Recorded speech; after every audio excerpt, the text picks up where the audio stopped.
ముఖ్యమంత్రి రేవంత్ రెడ్డి హైదరాబాద్ నగర ట్రాఫిక్ సమస్యలపై దృష్టి సారించారు. ట్రాఫిక్ సమస్యల పరిష్కారానికి సంబంధిత అధికారులకు కీలక ఆదేశాలు జారీ చేశారు. ట్రాఫిక్ నియంత్రణకు సిబ్బంది కొరతను అధిగమించేందుకు వెంటనే తగినంత మంది హోంగార్డు నియామకాలను చేపట్టాలని ఆదేశించారు. హైదరాబాద్ పరిధిలో ట్రాఫిక్ నియంత్రణ ట్రాఫిక్ విభాగం అత్యంత ప్రాధాన్యంగా తీసుకోవాలన్నారు. ట్రాఫిక్ హోంగార్డు నియామకాలకు 3 నెలల్లోగా ఏర్పాట్లు చేసుకోవాలన్నారు. వివిధ విభాగాల్లో పనిచేస్తున్న హోంగార్డులను వెంటనే ట్రాఫిక్ విభాగానికి తిరిగి రప్పించి ట్రాఫిక్ నియంత్రణ విధులకు వారి సేవలను వినియోగించుకోవాలని సూచించారు. రద్దీ సమయంలో లా అండ్ ఆర్డర్ పోలీసులను నగర ట్రాఫిక్ కంట్రోల్ విధులకు వినియోగించుకోవాలని రేవంత్ రెడ్డి సూచించారు. ఇప్పుడున్న ట్రాఫిక్ పోలీస్ స్టేషన్ల స్థాయిని అప్గ్రేడ్ చేయాలన్నారు. సరిపడ సంఖ్యలో సిబ్బంది ఉండేలా స్టేషన్లను పునర్వ్యవస్థీకరించాలని, నగరంలో రహదారులు జంక్షన్ల విస్తరణపై దృష్టి పెట్టాలని రేవంత్ రెడ్డి తెలిపారు. రాష్ట్ర ముఖ్యమంత్రి జిల్లా పర్యటనకు పకడ్బందీగా ఏర్పాట్లు చేయాలని పంచాయతీరాజ్, గ్రామీణాభివృద్ధి, మహిళా శిశు సంక్షేమ శాఖ మంత్రి డి అనసూయ సీతక్క అధికారులు ఆదేశించారు. బుధవారం ఇంద్రవెల్లి, కేస్లాపూర్లలో సీఎం పర్యటన ఏర్పాటును స్థానిక ఎమ్మెల్యే వెడ్మా బొజ్జు, అదేవిధంగా జిల్లా కలెక్టర్ రాహుల్ రాజ్ పిఎస్తో కలిసి ఆమె పరిశీలించారు. ఈ సందర్భంగా అధికారులతో ఏర్పాటు చేసిన సమావేశంలో మంత్రి మాట్లాడుతూ ఫిబ్రవరి 2న రాష్ట్ర ముఖ్యమంత్రి ఇంద్రవెల్లి, కేస్లాపూర్ పర్యటన నేపథ్యంలో అధికారులు సమన్వయంతో ఏర్పాట్లను చేపట్టాలని ఆదేశించారు. నాగోబా దేవాలయంలో ప్రత్యేక పూజలు, పలు అభివృద్ధి పనులకు శంకుస్థాపన, స్టాల్ సందర్శన, అలాగే దర్బార్ హాల్లో అధికారులతో నిర్వహించనున్న సమావేశంలో సీఎం పాల్గొంటారని తెలిపారు. అనంతరం ఇంద్రవెల్లి మండలం కేంద్రంలోని అమరుల స్తూపం వద్ద స్మృతి వనం ఏర్పాటు, బహిరంగ సభ నిర్వహించనున్నట్లుగా తెలిపారు. ఈ కార్యక్రమాలకు ఎలాంటి ఇబ్బందులు తలెత్తకుండా అవసరమైన ఏర్పాట్లను సమర్థవంతంగా చేపట్టాలని ఆమె ఆదేశించారు. అనంతరం ఇంద్రవెల్లి అమరుల స్తూపం వద్ద మంత్రి, ఎమ్మెల్యే, అధికారులు నివాళులర్పించారు.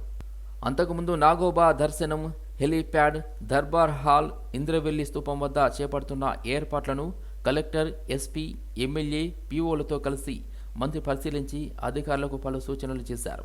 ఈ పర్యటనలో జిల్లా SP Gous Alam, in charge PO Khushboo Gupta, శిక్షణ సహాయ కలెక్టర్ వికాస్ మెహతాతో ఆలయ కమిటీ సభ్యులు, వివిధ శాఖల అధికారులు, ప్రజాప్రతినిధులు, సిబ్బంది తదితరులు పాల్గొన్నారు. మన ముఖ్యమంత్రి గౌరవనీయులు శ్రీ రేవంత్ రెడ్డి గారి యొక్క పర్యటన ఫిబ్రవరి 2వ తారీఖు నాడు మధ్యాహ్నం 1:30కి కేస్లాపురంలోని నాగోబా దేవాలయానికి వచ్చి ఆ దేవుడికి పూజలు నిర్వహించి మరి ఇక్కడ దేవాలయానికి సంబంధించినటువంటి కొత్త ఫౌండేషన్స్, అదేవిధంగా కొన్ని రోడ్ పనులు అవన్నీ కూడా శంకుస్థాపనలు కానీ, ఫౌండేషన్స్ కానీ, ప్రారంభాలు కానీ ఇవి చేయడం జరుగుతుంది. ఇక్కడ నుంచి ఇంద్రవెల్లి వెళ్ళి అక్కడ మరి భారీ బహిరంగ సభ కూడా ఉంటుంది. అదేవిధంగా అక్కడ 1980లో మరణించినటువంటి ఆదివాసీ అమరవీరుల యొక్క స్మృతి వనాన్ని కూడా మరి ప్రకటించి అక్కడ చనిపోయినటువంటి కుటుంబాలకు సంబంధించినటువంటి వివరాలతో కూడినటువంటి వాళ్ళకు కావాల్సినటువంటి ఏర్పాట్లను కానీ, అదేవిధంగా ఉద్యోగ ఉపాధి అవకాశాలకు సంబంధించి కూడా ఒక స్పెషల్ జీవోను కూడా తీసుకురావడం జరుగుతుంది. అక్కడ అంటే ముఖ్యమంత్రి గారు మొదటి నుంచి కూడా ఆదిలాబాద్ అంటే తనకు ఎంతో అభిమానము. ఎందుకంటే చాలా వెనుకబడి ఉన్నది, మరి ఆర్థికంగా కానీ, సామాజికంగా కానీ, రాజకీయంగా కానీ వెనుకబడ్డ ప్రాంతం. ఈ ప్రాంతంలోనే మనం ఎక్కువ డెవలప్మెంట్ చేయాలి.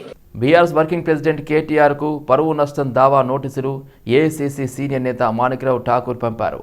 7 రోజుల్లో సమాధానం ఇవ్వకుంటే కోర్టుకు వెళ్తామని నోటీసులో పేర్కొన్నారు. నోటుకొచ్చినట్లు మాట్లాడితే ఊరుకునేది లేదన్నారు మాణిక్యం ఠాగూర్ ఆగ్రహం వ్యక్తం చేశారు. పీసీసీ చీఫ్ గా రేవంత్ రెడ్డి ఎంపిక విషయంలో మాణిక్యం ఠాగూర్పై బీఆర్ఎస్ నేతలు అవినీతి ఆరోపణలు చేశారు. దీంతో ఆయన పరువు నష్టం నోటీసులు పంపించారు.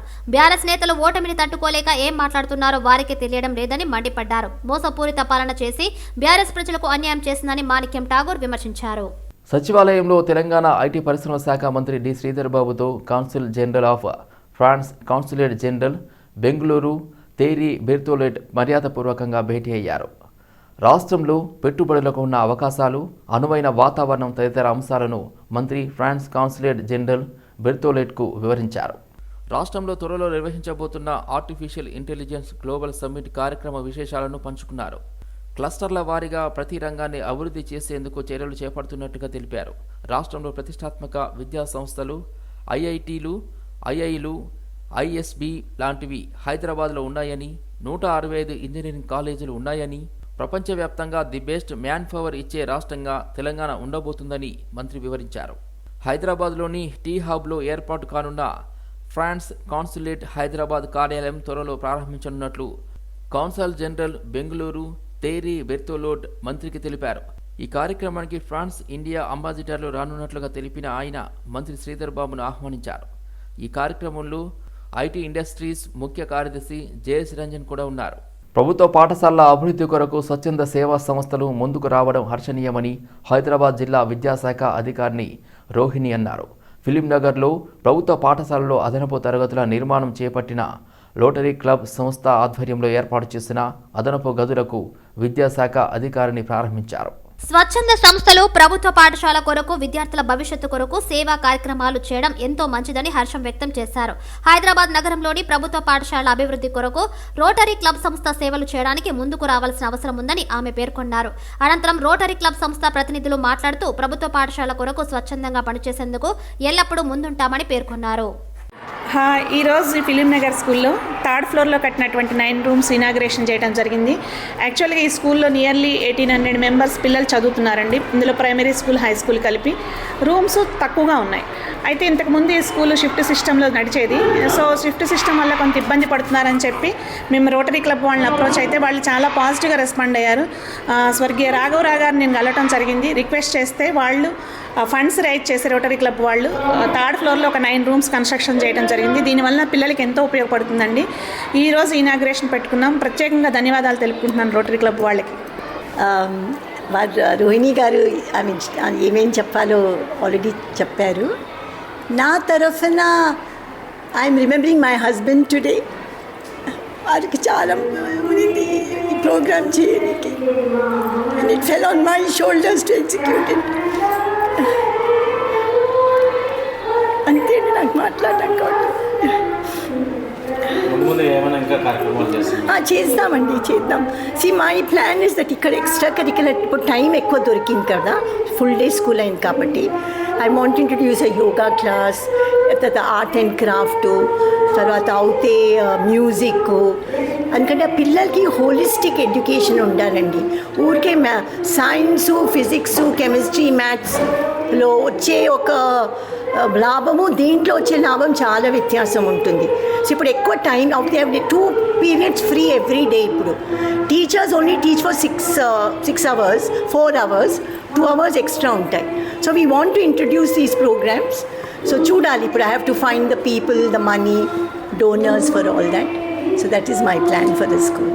వాహనదారులకు తెలంగాణ సర్కార్ మరో గుడ్ న్యూస్ చెప్పింది. పెండింగ్ ట్రాఫిక్ చలన్ల రాయితీ గడువు తేదీని మరోసారి పొడిగించినట్లుగా ప్రకటించింది. ఫిబ్రవరి 15వ తేదీ వరకు పెండింగ్ చలాన్ల చెల్లింపునకు ఇచ్చిన డిస్కౌంట్ను పొడిగించింది.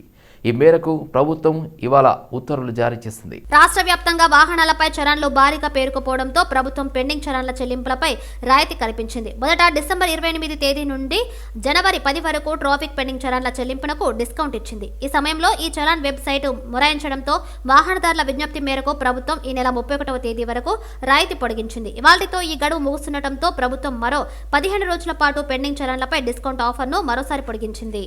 జీవ వైవిధ్యానికి ఆలవాలంగా నిలిచి చిత్తడి నేలలను పరిరక్షించుకోకపోతే భవిష్యత్ తరాలు ప్రమాదంలో పడతాయని అటవీ, పర్యావరణ, దేవాదాయ ధర్మాదాయ శాఖ మంత్రి శ్రీమతి కొండా సురేఖ హెచ్చరించారు.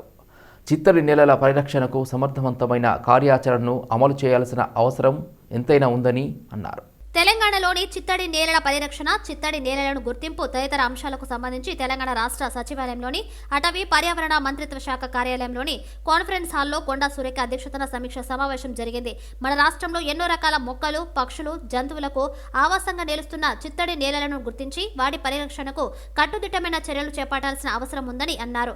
సహజంగా కాలువల ప్రవాహంతో, మనుషుల ప్రమేయంతో ఏర్పడిన చిత్తడి నేలలను గుర్తించడంతో పాటు వాటి పరిరక్షకు కట్టుదిట్టమైన చర్యలు చేపట్టాల్సి ఉందని మంత్రి స్పష్టం చేసి సూచించారు. సమావేశంలో ఉన్నతాధికారులతో పాటు అటవీ, పర్యావరణం, నీటిపారుదల, టూరిజం శాఖలకు చెందిన పలువురు అధికారులు ఈ సమావేశంలో పాల్గొన్నారు. ఎన్హెచ్ఎం కాంట్రాక్ట్ స్టాఫ్ నర్సులను స్పెషల్ కేటగిరీ కింద రెగ్యులరైజ్ చేయాలని ఎన్హెచ్ఎం స్టాఫ్ నర్సులు సీఎం రేవంత్ రెడ్డికి విజ్ఞప్తి చేశారు. గత 10 ఏళ్ల నుంచి వివిధ ఆసుపత్రుల్లో సేవలందిస్తున్న స్టాఫ్ నర్సుల రెగ్యులరైజేషన్ చేసి న్యాయం చేయాలని ఆల్ ఇండియా ముస్లిం రిజర్వేషన్ పోరాట సమితి అధ్యక్షుడు డాక్టర్ షేక్ ఇస్లాముద్దీన్ ప్రభుత్వాన్ని డిమాండ్ చేశారు. 500 మందికి పైగా ఉన్న స్టాఫ్ నర్సులు కోవిడ్ వంటి కష్టకాలంలో కూడా సేవలు అందించారని షేక్ ఇస్లాముద్దీన్ అన్నారు. ప్రభుత్వం నిర్వహించిన పరీక్షల్లో క్వాలిఫై కావడమే కాకుండా సేవలు అనుభవజ్ఞులన్నారు.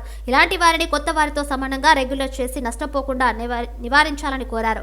సెలెక్ట్ అయి కూడా జోనల్ పరంగా నష్టపోయారని వివరించారు. ఏఎన్ఎంల వయోపరిధిని 52 ఏళ్లకు పెంచిన విధంగానే స్టాఫ్ నర్సుల వయోపరిమితిని కూడా పెంచాలని తెలిపారు. గత ప్రభుత్వంలో స్టాఫ్ నర్సులకు తీవ్రమైన అన్యాయం జరిగిందని కాంగ్రెస్ ప్రభుత్వం న్యాయం చేయాలని విజ్ఞప్తి చేశారు. జీఎన్ఎంలకు మాత్రం కేవలం 48 సంవత్సరాలే ఉంది.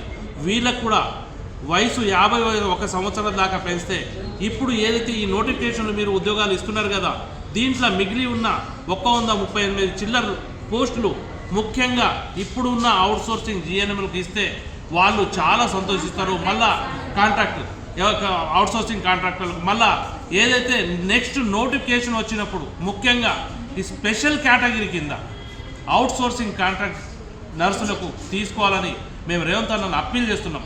ఎందుకంటే ఈరోజు చాలామంది డాక్టర్లు లేకుంటే నర్సులే చేసేది మొత్తం. మెయిన్ ముఖ్యంగా ఎన్హెచ్ఎం ఎవరైతే కాంట్రాక్టర్లు ఉన్నారు కదా, వాళ్ళకు దృష్టిలో పెట్టి ఫస్ట్ వాళ్ళకే స్పెషల్ కేటగిరీ కింద వాళ్ళకు ఇవ్వాలని మేము రేవంత్ రెడ్డి గారికి అప్పీల్ చేస్తున్నాం. సానుకూలంగా స్పందించి వాళ్ళ సర్వీస్ని ఒక ఎగ్జామ్గా భావించి స్పెషల్ కేటగిరీ ద్వారా, స్పెషల్ జీవో ద్వారా వాళ్ళకు రెగ్యులర్ చేసి వాళ్ళ జీవితాలలో ఆనందాన్ని, భవిష్యత్తుని ఇవ్వవలసిందిగా కోరుతున్నాము.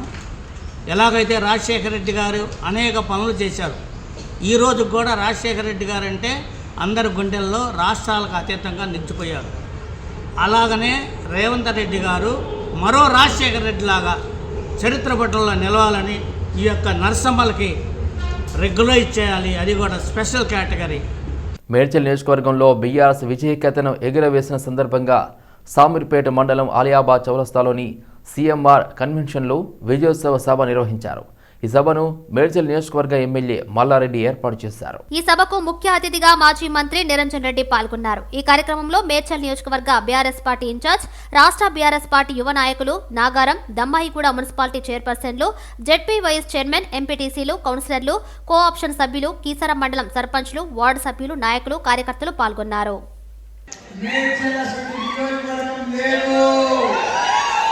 ఎందుకంటే 3 కార్పొరేషన్లు, 7 మున్సిపాలిటీలు, 61 గ్రామ పంచాయతీలున్న దేశంలో ఏకైక నియోజకవర్గం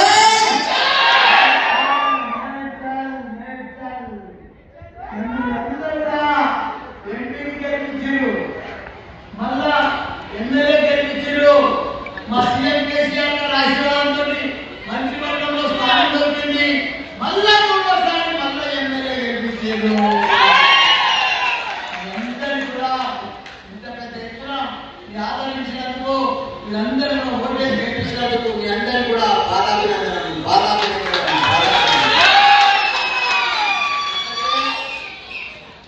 నా జీవితంలో నేను ఎప్పుడు ఎంపీ అయితే అనుకోలేదు, నేను ఎమ్మెల్యే కూడా అయితే అనుకోలేదు, నేను మంత్రి కూడా అయితే అనుకోలేదు,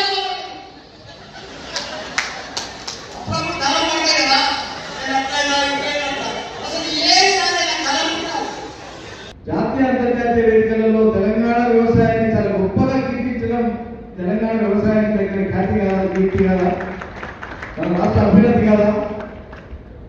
ఒకనాడు కంట్రోల్ బియ్యం కోసం ఎదురు చూసినటువంటి తెలంగాణ పల్లెలు, తెలంగాణ వాడలు, పట్టణ ప్రాంతాలలో పేదలు ఇలా ఆ తెలంగాణలో పడేటువంటి వరి కోసం భారతదేశం ఎదురు చూస్తుంది. అన్నపూర్ణగా మారింది తెలంగాణ. ఇది అభివృద్ధి జరగదే జరిగిందా? కరెంటులో, మంచినీళ్ళలో, సాగునీళ్ళలో, వ్యవసాయంలో, పరిశ్రమలలో, ఐటీలో నంబర్ 1 స్థానానికి ఎదిగిపోయినా. మిగతా కొన్ని రంగాలు ఇంకా అభివృద్ధి చెందుతున్నాయి. వైద్యారోగ్యం కానీ, విద్య కానీ మెరుగైతున్నాయి. గ్రామీణ రోడ్లు కానీ, పట్టణ రోడ్లు కానీ, హైదరాబాద్ మహానగరంలో ఉండేటువంటి రోడ్లు కానీ అద్భుతంగా తీర్చిదిద్దిన బీఆర్ఎస్ ప్రభుత్వంలో బాల్కొండ నియోజకవర్గంను ఎంతగానో అభివృద్ధి చేసిందని పల్లా రాజేశ్వరరెడ్డి అన్నారు. బాల్కొండ నియోజకవర్గం బీఆర్ఎస్ విస్తృత స్థాయి సమావేశంలో ఎమ్మెల్యేలు ప్రశాంత్ రెడ్డి, పల్లా రాజేశ్వరరెడ్డి పాల్గొన్నారు. మాజీ సీఎం కేసీఆర్పై ఎన్ని అసత్య ప్రచారం చేసినా బీఆర్ఎస్ అభివృద్ధిని ప్రజల్లోకి కార్యకర్తలు తీసుకెళ్లారని కొనియాడారు. గులాబీ జెండాకు అండగా నిలిచిన అనేక మంది నాయకులకు కార్యకర్తలకు బీఆర్ఎస్ పార్టీ రుణపడి ఉంటుందని పల్లా రాజేశ్వరరెడ్డి అన్నారు. నిజామాబాద్ నుండి నిజామాబాదు, ఆదిలాబాదు, కరీంనగర్, వరంగల్, నల్లగొండ చివరికి ఖమ్మం వరకు కూడా నీళ్లు మన తెలంగాణ ముఖద్వారం కోదాడ వరకు కూడా ఇలా నీళ్లు పోతున్నాయంటే కాళేశ్వరం పుణ్యమే తప్ప మరొకటి కాదు. ఇష్టం వచ్చినట్లు మాట్లాడుతున్నారు మంత్రులు. ఎవరంటారు 20,000 30,000 కూడా ఈ కాళేశ్వరంతో పండట్లేదని చెప్తారు. అదే కాళేశ్వరంతో ఉన్న రంగనాయక సాగర్లో నిన్న కొండా సురేఖ గారు ఆన్ చేసి 1,20,000 ఎకరాలకు నీళ్లు ఇవ్వడానికి నేను ఇలా ఆన్ చేసినానని చెప్పి ఆమె ప్రకటించింది. ఆమెనే చెప్పింది, ఆమెనే ప్రారంభించి. రంగనాయక సాగర్ ఎక్కడి నుండి వచ్చింది, కొండపోచమ్మ ఎక్కడి నుండి వచ్చింది, అన్నపూర్ణ ఎక్కడి నుంచి వచ్చింది, 3 కోట్ల మెట్రిక్ టన్నుల ధాన్యం ఎట్లా వండింది? ఎస్ఆర్ఎస్పి పునరుజ్జీవం అందులో భాగమే కదా. మీ అందరినీ తీసుకుపోయి మొత్తం కూడా చూపించేసి అందులో కూడా మీ అందరూ కూడా స్నానాలు చేసి కొబ్బరికాయలు కొట్టి మొత్తం కూడా గంగమ్మ తల్లికి పూజలు చేసింది వాస్తవం కాదా? 10 ఏళ్ల నుంచి ఇక్కడ ఉన్న అన్ని ఎత్తిపోతల పథకాలు కానీ ఎన్ని చెక్ డ్యాములు వచ్చిండ్రు అన్న, ఎన్ని కాలువల్లో మొత్తం కూడా ప్రతి 2 పంటలు ఎట్లా పండించగలిగిన మీ అందరు కూడా కేసీఆర్ పుణ్యం కాదా? కేసీఆర్ ప్రభుత్వం చేసింది కాదా? దయచేసి మీరు గుండె మీద చేసుకుని ఆలోచించండి. ఎవరు చేయలేడు భారతదేశంలో ఏ ప్రభుత్వం కూడా సాగునీటి ఈ విధంగా చేసింది ఎక్కడా లేదు. కరెంట్ ఇచ్చింది ఎవరికి లేదు. ఇలా వ్యవసాయాన్ని దండగా అన్న వాళ్ళని ఇలా పండుగ చేసింది ఇలా కేసీఆర్ ప్రభుత్వం. ముషీరాబాద్ నియోజకవర్గం రామ్నగర్ డివిజన్లో పలు అభివృద్ధి పనులను శాసనసభ్యులు ముఠా గోపాల్ ప్రారంభించారు. బాకారాం క్యాప్టెన్ కుక్ హోటల్ దగ్గర 8 లక్షల వ్యయంతో డ్రైనేజీ పైప్ లైన్, మేదర్ బస్తీలో 8 లక్షల వ్యయంతో డ్రైనేజీ పైప్ లైన్లకు శ్రీకారం చుట్టారు. ఈ కార్యక్రమంలో ఎమ్మెల్యేతో పాటు స్థానిక కార్పొరేటర్ రవిచారి, బీఆర్ఎస్ రాష్ట్ర యువ నాయకులు ముఠా జయసింహ, జూనియర్ నాయకులు శంకర్, ముదిరాజు స్థానిక కార్యదర్శి దామోదర్ రెడ్డి కూడా హాజరయ్యారు. అలాగే ముదికొండ మురళి, ఎర్రం శేఖర్, కేశవపురం అరుణ్, డేవిడ్ రాజ్, కొండమడుగు మధు, టీవీ రాజు, నరసింగారావు, కళ్యాణ్, గోరఖ్నాథ్, సాయి చాణక్యారెడ్డి, శ్రీకాంత్ యాదవ్, నితిన్ తదితరులు పాల్గొన్నారు. ఎక్కడ చూసినా రోడ్లు కానీ డ్రైనేజ్ సమస్యలు కానీ ఏమున్నా కానీ ఎమ్మెల్యే గారితో పాటు రామ్నగర్ కార్పొరేటర్ గారు నేను అందరం కలిసి కూడా ఈ యొక్క బాధ్యత తీసుకొని మరి ఇవన్నీ కూడా చేయించడం జరుగుతుంది. మాకు డీజీఎం సార్ కూడా చాలా సహకరిస్తున్నారు. దాంతోపాటు వాటర్ వర్క్స్ డిపార్ట్మెంట్ ఏఈ గారు కూడా, మేనేజర్ గారు కూడా మాకు సహకరిస్తున్నారు. మొన్న నుంచి చూస్తే ఇప్పటిదాకా 5-6 కోట్ల రూపాయల డెవలప్మెంట్కి సంబంధించినటువంటి వర్క్స్ అన్నీ కూడా ఈరోజు జరిగినాయి. నిన్న కూడా మేము 3 కోట్ల రూపాయల డెవలప్మెంట్ జరగడం ఓపెనింగ్ జరిగింది. ఈరోజు కూడా ఏదైతే జోర్బాయ్ వాళ్ళ ఇంటికాడ నుంచి మేతర్ బస్తీ మన మదీనా మస్జిద్ దాకా ఈరోజు 12 లక్షలతోని పైప్ లైన్ వేయడం జరుగుతుంది, డ్రైనేజ్ లైన్. దాంతోపాటు క్యాప్టెన్ కుక్ నుంచి రేస్ కోర్స్ దాకా కూడా అది కూడా 12 లక్షల వ్యయంతో మరి ఈ యొక్క డ్రైనేజ్ లైన్ గత 10-15 సంవత్సరాల నుంచి ఉన్నటువంటి సమస్యలన్నీ కూడా ఈరోజు మరి మన హయాంలో కావడం అనేది మా అదృష్టంగా మేము భావిస్తూ మేమందరం కూడా పేదల పక్షాననే మేము నాయకులమందరం కూడా ఉంటామని చెప్పి హామీ ఇస్తూ ఎవరికి ఏ సమస్య ఉన్నా మా దగ్గరకు వస్తే మేము చేయిస్తాము, 100% వారికి మేము చేయిస్తామని మాటిస్తూ భారత్ మాతాకి జై, జై శ్రీరామ్. ఈ రోడ్ సమస్యలు పెద్ద సమస్యలు ఎక్కువ ఉన్నాయి. ఆ చిన్న గల్లీ కావడం వల్ల టర్నింగ్స్ ఎక్కువ ఉండడం వల్ల ఆ కార్యక్రమం తొందరగా డ్రైనేజ్ పడలేదు. But now we have taken special interest regarding this గల్లీ. నేను స్థానిక కార్పొరేటర్ కలిసి అధికారులతో మాట్లాడేసి దీన్ని 8 lakhs రూపీస్ తోటి మరి ఈ కార్యక్రమాన్ని టేకప్ చేయడం జరిగింది. ఈ సాధ్యమైన త్వరలో మేము దీన్ని క్లియర్ చేసి ఏర్పాటు చేస్తున్నాము. దీనివల్ల ఇక్కడ చాలామందికి ఈ డ్రైనేజ్ సమస్య ఓవర్ఫ్లో, మరి ఇళ్లలో నీళ్లు రావడము, ఇలాంటి అన్ని సమస్యలు పరిష్కారం అయితే తెలియజేస్తూ, ఇదే కాకుండా ఎక్కడ ఎలాంటి సమస్యలు కానీ ఆ సమస్యలను మా దృష్టికి పట్టుకొచ్చినట్లయితే పటాన్చెరు నియోజకవర్గంలోని తెల్లాపూర్ మున్సిపాలిటీ పరిధిలో ఏర్పాటు చేస్తున్న ప్రజా యుద్ధ నౌక గద్దర్ విగ్రహావిష్కరణ కార్యక్రమానికి ఓయూ విద్యార్థి సంఘాలు, విద్యార్థులు తరలి వెళ్లారు. తన పాటతో తెలంగాణ ఉద్యమానికి ఊపిరి పోసిన గొప్ప నాయకుడు గద్దర్ అని కొనియాడారు. తెలంగాణ ఉద్యమంలో తన పాటలతో పోరును మరింతగా ముందుకు తీసుకుపోయారని అన్నారు. ఈ కార్యక్రమంలో శశివర్ధన్, సాగర్, వికాస్, ఉపేందర్, వంశీ, అఖిల, నిహారిక, అశ్విని, శ్రావణి, సరళ, దివ్య, అరుణ్, భీమ్ సాగర్, సంతోష్, లక్ష్మీనారాయణ, భాను, భీమేష్, విజయ్, స్నేహ, నాగమణి తదితరులు పాల్గొన్నారు. పంజాగుట్ట పోలీస్ స్టేషన్లోని సిబ్బంది మొత్తాన్ని బదిలీ చేస్తూ Hyderabad city police commissioner Srinivas Reddy సంచలన నిర్ణయం తీసుకున్నారు. ఎస్ఐల నుంచి హోంగార్డుల దాకా మొత్తం 85 మందిని బదిలీ చేస్తూ ఆదేశాలు జారీ చేశారు. వారందరినీ సిటీ ఆర్మ్డ్ రిజర్వ్ ప్రధాన కార్యాలయంలో రిపోర్టు చేయాలని సూచించారు. వారి స్థానంలో ప్రస్తుతం 82 మందిని నియమించారు. పంజాగుట్ట పిఎస్ఓ సిబ్బంది మొత్తాన్ని ఒకే రోజు బదిలీ చేయడం రాష్ట్ర వ్యాప్తంగా సంచలనం సృష్టించింది. పోలీస్ స్టేషన్ పరిధిలోని పలు కేసుల్లో అక్రమాలు చోటు చేసుకుంటున్నట్లు ఆరోపణలు రావడం, మాజీ ఎమ్మెల్యే కొడుకు యాక్సిడెంట్ విషయంలో చోటు చేసుకున్న పరిణామాలపై విమర్శలు వ్యక్తం కావడంపై సిపి ఆగ్రహం వ్యక్తం చేశారు. గత ప్రభుత్వంలోని పెద్దలకు ఈ స్టేషన్ నుంచి సమాచారం లీక్ అవుతుందనే ఆరోపణలు కూడా వినిపిస్తున్నాయి. ఈ నేపథ్యంలోనే కమిషనర్ శ్రీనివాసరెడ్డి ఈ సంచలన నిర్ణయం తీసుకున్నట్లు అధికార వర్గాలు భావిస్తున్నాయి. ఫిలింనగర్లో పట్టపగలే దౌర్జన్యం చోటు చేసుకుంది. ఫిలింనగర్లోని హైదరాబాద్ వైన్ మార్ట్ భవనంపై లీజుదారులకు యజమానులకు మధ్య 6 ఏళ్లుగా వివిధ కోర్టుల్లో వివాదాలు నడుస్తున్నాయి. ఈ క్రమంలోనే కోర్టుల్లో ఉత్తర్వులు ఉల్లంఘించి 30 మందితో వచ్చి దౌర్జన్యం చేశారని బాధితుడు నరేష్ రెడ్డి ఆవేదన వ్యక్తం చేశారు. అక్రమంగా మార్ట్ భవనంలోకి వచ్చి తమపై దాడి చేసి సీసీ కెమెరాలు ధ్వంసం చేసి కౌంటర్లో నగదు, డీవీఆర్లు చోరీ చేశారని బాధితుడు వాపోయాడు. దుండగులు వచ్చి కర్రలు, రాడ్లతో బోట్లను సైతం దారుణంగా ధ్వంసం చేశారని ఆవేదన వ్యక్తం చేశారు. అనంతరం ఫిలింనగర్ పోలీసులకు బాధితుడు సురేష్ రెడ్డి ఫిర్యాదు చేశాడు. దీంతో రామకృష్ణ చౌదరి అనే వ్యక్తితో పాటు పలువురి మీద ఐపీసీ 448, 427, 380, 506 రెడ్ విత్ 34 సెక్షన్ల కింద పోలీసులు కేసు నమోదు చేశారు.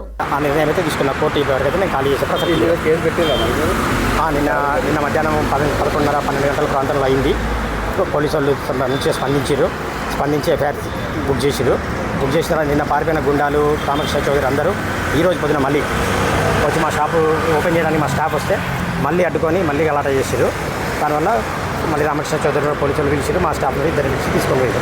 అట్లా కాదండి, లీజ్ ఉంటుంది కదా, డాక్యుమెంట్స్ ఉంటాయి కదా, లీజ్ ఉంది, డాక్యుమెంట్ ఉంది. ఇప్పుడు తర్వాత కోర్టులో కేసు పెండింగ్ ఉంది. సివిల్ కోర్టులో 2-3 అగ్రిమెంట్ ఇంకా ఉందా? లీజ్ అగ్రిమెంట్ పాత ఓనర్ నుంచి ఉంది. అది ఎక్స్పైరీ అయింది కానీ కోర్టులో పెండింగ్ ఉంది. కేసు పెండింగ్ ఉన్నప్పుడు నేను స్టేటస్ ఆర్డర్తో, ఇంజక్షన్ ఆర్డర్తో ఉన్నా. తర్వాత ఇప్పుడు మొన్న కొత్త వైన్ షాపులు వచ్చినాక ఆయన వేరే వాళ్ళకు ఇప్పుడు దాంట్లో 5గురికి అమ్మేశాడు. 5వ ఆయన వచ్చి ఇప్పుడు వైన్ షాప్ అమ్ముతున్నాడు. అయినా ఇప్పటికీ వాళ్ళకు వైన్ షాప్ది లైసెన్స్ లేదు, అయినా మెటీరియల్ అమ్ముతున్నారు. అందు గురించి మేము వచ్చేసి మేమే హ్యాండ్ఓవర్ చేసుకోవడం జరిగింది. ఇప్పుడు నేను జరిగింది ఏంటంటే మేము వచ్చే ఏం చేయలేదు, వాళ్ళు ఉన్నారు, వాళ్ళని బయటకు పంపించి తాళాలు వేసాం అంతే. ఏం డ్యామేజ్ ఏం చేయలేదు. పోలీసులు కేసు నమోదు చేశారు. వాళ్ళు పోయి మాట్లాడి చేపించుకున్నాడు ఆయన అంతే. మీకేం కావాలి సార్? మాకు మా బిల్డింగ్ మేము హ్యాండ్ ఓవర్ చేసుకున్నాం. మా బిల్డింగ్ మాకు కావాలి. మాకు రెంట్ కావాలి. మాకు 4 సంవత్సరాల తెరవాలి. హైదరాబాద్లో మరో హిట్ అండ్ రన్ వెలుగులోకి వచ్చింది. ఇటీవల జూబ్లీ హిల్స్ పెద్దమ్మ గుడి వద్ద బైక్ను కారు ఢీకొనిన ఘటనలో వ్యక్తి మృతి చెందారు. ఈ ఘటన మరవక ముందే మరో ఘటన కలకలం రేపింది. హైదరాబాద్ జూబ్లీ హిల్స్లో వైట్ డెక్ స్పోర్ట్స్ కార్ బీభత్సం సృష్టించింది. అతి వేగంగా వెళ్లి ఎదురుగా ఉన్న 2 బైకులను ఢీకొట్టింది. ఈ ఘటనలో అన్నా చెల్లెలతో పాటు మరో వాహనదారుడికి తీవ్ర గాయాలయ్యాయి. అయితే వీరి పరిస్థితి విషమంగా ఉండటంతో ఆసుపత్రికి తరలించారు. విషయం తెలుసుకున్న పోలీసులు సంఘటనా స్థలాన్ని పరిశీలించారు. రోడ్డు ప్రమాదంతో భారీగా అయిన ట్రాఫిక్ జామ్ను క్లియర్ చేశారు. కేసు నమోదు, దర్యాప్తు చేస్తున్నారు. అయితే క్షతగాత్రులు, ప్రమాదకారకులు ఎవరనే విషయాలు తెలియాల్సి ఉంది. అంతేకాదు స్పోర్ట్స్ కారు ఎవరిది, అంత స్పీడ్గా ఎందుకు వచ్చారు, మద్యం మత్తులో చేశారా అనేది తెలియాల్సి ఉంది. అయితే ప్రమాదానికి కారణమైన వివరాలు గుర్తించి చర్యలు తీసుకోవాలని, బాధితులకు న్యాయం చేయాలని పోలీసులను స్థానికులు డిమాండ్ చేశారు. మేడ్చల్ జిల్లా మూడుచింతలపల్లి మండలం కొత్తూరు గ్రామ పంచాయతీలోని పలు కెమికల్ కంపెనీల వ్యర్థమైన నీరు పట్టేళ్ల కుంటలోకి వదులుతూ గ్రామాన్ని విషపూరితంగా తయారు చేస్తున్నారని గ్రామస్తులు మండిపడ్డారు. కెమికల్ ఫ్యాక్టరీతో అమాయక ప్రజల ప్రాణాలు బలవుతున్నా ఏ ఒక్క అధికారి కూడా చర్యలు తీసుకోవడం లేదని గ్రామస్తులు వాపోయారు. బడాబాబులు వేల కోట్ల రూపాయలు పెట్టి ఇండస్ట్రియల్ ఏరియాలలో నేలకొల్పి ఆ కంపెనీలలో ఎందుకు పనికిరాని కెమికల్ తయారు వాటిని చెరువులలో జీవితాలతో చెలగాటమాడుతున్నారని ఆగ్రహం వ్యక్తం చేశారు. కంపెనీలకు అనుమతులు ఇవ్వడం, అలాగే కంపెనీల యాజమాన్యం అమాయక ప్రజల ప్రాణాలు బలవుతున్నా ఏ ఒక్క అధికారి కూడా ఇలాంటి కెమికల్ ఫ్యాక్టరీల మీద చర్యలు తీసుకోవడం లేదని ఆవేదన వ్యక్తం చేశారు. ప్రజలకు ఇప్పటి వరకు కెమికల్ నీటిని వదులుతున్న వారిపై చర్యలు ఎందుకు తీసుకోలేదు అని గ్రామస్తులంతా ఆగ్రహం వ్యక్తం చేస్తున్నారు. ఇప్పటికైనా మురికి నీటిని మా గ్రామంలోకి వదులుతున్న కంపెనీలపై కఠిన చర్యలు తీసుకోవాలని గ్రామస్తులు వేడుకుంటున్నారు. సంజమి ఇంకా 2-3 కంపెనీలు ఉన్నాయి. ఈ కంపెనీల వల్ల, ఈ వాటర్ వల్ల ఇక్కడ ఉన్న మా చెరువులో ఉన్న పెద్ద చెరువు ఉంది ఇక్కడ కొల్దూరులో, ఆ చెరువులో చేపలు చనిపోతున్నాయి, బళ్ళు నీళ్ళు తాగి ఇట్లా చనిపోతున్నాయి. ఈ కంపెనీ వల్ల, ఈ మురికి వాటర్ వల్ల బోర్లు గిట్ట ఈ కొల్తూరు కొన్ని రోజుల తర్వాత కాలుష్యంగా మారే అవకాశం ఉంది. ఇప్పటికి ఈ దయచేసి ఈ కంపెనీ వాళ్ళు ఈ వాటర్ రాకుండా చూసుకోవాలని, జాగ్రత్త పడాలని మేము కొల్తూరు నుంచి మాట్లాడతాం. ఇంకోటి ఏంటంటే ఈ వాటర్ ఇక్కడ నిండిపోతే అక్కడ వేరే కంపెనీ ఈ పటేల్ కుంట యొక్క వాటర్ బయటకు పోతుంటే, అక్కడ వేరేదికి వెళ్ళిపోతుంటే ఇక్కడ కాలువ తీసి ఈ కొల్తూరుకు వస్తట్టు ఈ కంపెనీ వాళ్ళు కాలువ తీసిరు. ఇది ఈ మురికి నీళ్ళు కాలువ, ఈ కాలుష్యం నీళ్ళు చెల్లకు వస్తాడు, కొల్తూరు చెల్లకు వస్తట్టు ఈ కంపెనీ వాళ్ళు తీసిరు. ఈ పటేల్ కుంట, కొల్తూరు పటేల్ కుంట, కొల్తూరు పెద్ద చెల్లకు వస్తున్నాయి. మరి దీనిపైన ఎవరు ఇంతవరకు గ్రామ పంచాయతీ వాళ్ళు మొన్న కంపెనీ వాళ్ళకి నోటీసులు ఇస్తాను చెప్పారు. ఇచ్చిరయ్యలో తెలియదు. నోటీసులు ఇవ్వడం ముఖ్యమా, ఇది ఇట్లా అడ్డుకోవడమా? ఇది మూత పడాలి కదా. తీయడము ఘోరంగా, ఇది తీయడం, ఇది ఇట్లా తీయొద్దు. ఈ వాటర్ కొల్తూరు రావద్దు. అది అయినా కూడా ఇప్పటిదాకా గ్రామ పంచాయతీ సిబ్బంది ఎలాంటి చర్యలు తీసుకున్నట్టు అయితే స్పష్టంగా కనిపిస్తుంది కదా. అధికారులు మరి ఎవరికి గులాం చేస్తారు అంటారు? కంపెనీ వాళ్ళంటే కోటేశ్వరుడు, అధికారులకు ఏమన్నా ఎట్లా ఏమన్నా ఉందేమో తెలియదు. ఆకుసాటు తలుపుతుంటే వాళ్ళు కాముసిగా